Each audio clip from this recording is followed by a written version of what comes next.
से बांग्लादेश में मोहम्मद यूनुस की सरकार आई है, तब से बांग्लादेश का सिर्फ और सिर्फ सत्यानाश हो रहा है। बांग्लादेश की हालत ऐसी हो गई है कि यूनुस की सत्ता आज जाए या कल जाए, हर मोर्चे पर यूनुस सरकार पूरी तरह से फेल साबित होती हुई दिख रही है। क्राइम को समझ लीजिए कि आउट ऑफ कंट्रोल है। अल्पसंख्यकों पर जुल्मों का तो कोई हिसाब नहीं है। महंगाई, बेरोजगारी लगातार बढ़ती जा रही है। पहले दिन से लेकर आज तक यूनुस बांग्लादेश को संभालने में नाकाम रहे हैं। एक दिन, एक घंटा, एक मिनट भी वो ठीक से बांग्लादेश को चला नहीं पाए। तमाम सवालों के बीच कट्टरपंथियों के सामने यूनुस का सरेंडर का सवाल बड़े जोर शोर से उठ रहा है। दरअसल बांग्लादेश में एक प्रतिबंधित संगठन है जिसका नाम है हिजब उत तहरीर।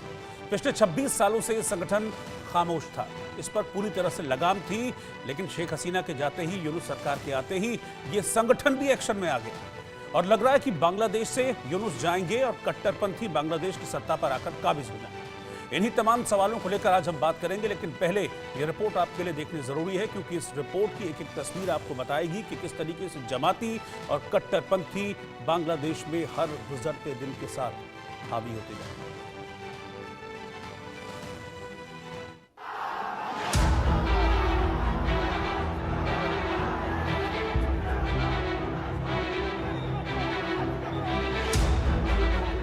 बांग्लादेश में कट्टरपंथी बेलगाम सड़कों पर कोहराम, हिजब उत तहरीर की रैली, बांग्लादेश में खलबली, प्रतिबंधित संगठन का ऐलान, खलीफा शासन की मांग, यूनुस की सरकार, 26 साल में पहली बार तकरार।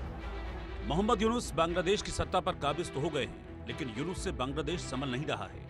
अपराधों में बेइंतहा इजाफा हो रहा है, महंगाई बढ़ रही है, अल्पसंख्यकों को निशाना बनाया जा रहा है।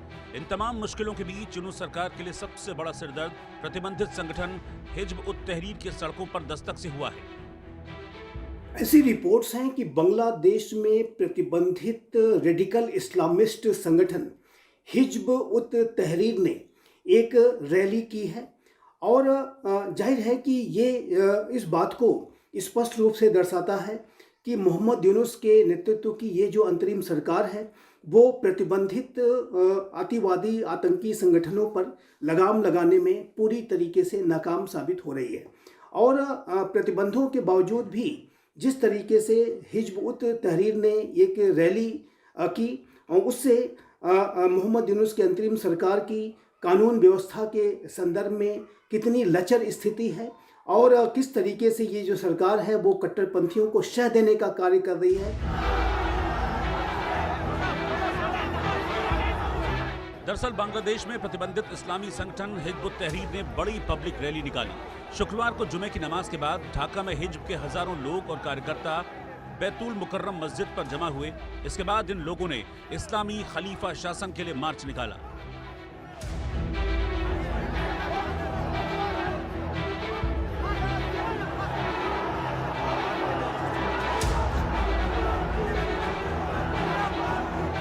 बांग्लादेश में हिजब एक प्रतिबंधित संगठन है। ढाका में इस संगठन की 26 साल बाद कोई रैली हुई। इस दौरान पुलिस और हिजब के सदस्यों के बीच झड़प और हिंसा हुई।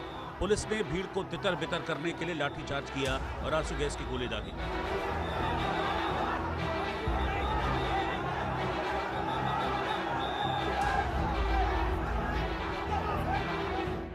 प्रतिबंधित कट्टरपंथी इस्लामी संगठन हिजब उत तहरीर की 2009 के बाद ये पहली खुली रैली थी। सरकारी प्रतिबंध को ठेंगे पर रखते हुए हिजब ने मार्च फॉर खिलाफत निकाला। आखिरकार जिस हिजब उत तहरीर की रैली से बांग्लादेश की अंतरिम यूनुस सरकार बेचैन है, वो संगठन है क्या? बांग्लादेश में हिजब एक प्रतिबंधित संगठन है। हिजब उत तहरीर कट्टरपंथी रुख के लिए जाना जाता है और वैश्विक इस्लामिक खिलाफत की स्थापना की वकालत करता है। ये संगठन बांग्लादेश में बैन है और इसकी सभी गतिविधियों और प्रदर्शन पर भी बैन है।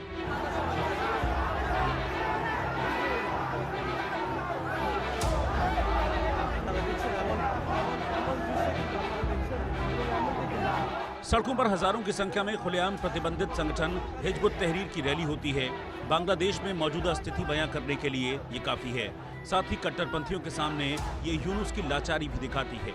जिस तरह से बांग्लादेश में माहौल बिगड़ रहा है और यूनुस सरकार नाकाम है, उससे तो यही लगता है कि वो दिन दूर नहीं जब बांग्लादेश में कट्टरपंथियों का कब्जा हो जाए और बांग्लादेश एक इस्लामिक मुल्क बन जाए। Bureau report, India news.